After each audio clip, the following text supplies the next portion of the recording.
যে বিপ্লবের মাধ্যমে বাংলাদেশ আজকে নতুন বিজয় দিবস সৃষ্টি করলো, সেটাকে সামনে রেখে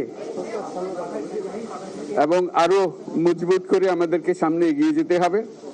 যারা এটা সম্ভব করেছে, যে তরুণ সমাজ,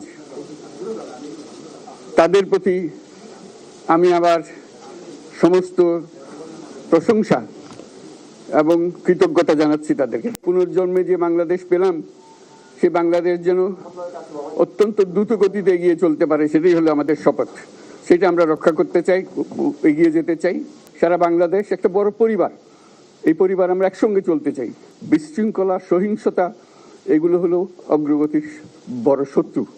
আপনারা বিশৃঙ্খলা থেকে দেশকে রক্ষা করেন, আপনারা সহিংসতা থেকে দেশকে রক্ষা করেন, যাতে আমরা যা আমাদের ছাত্ররা আমাদেরকে পথ দেখায়, সেই পথে আমরা এগিয়ে যেতে পারি।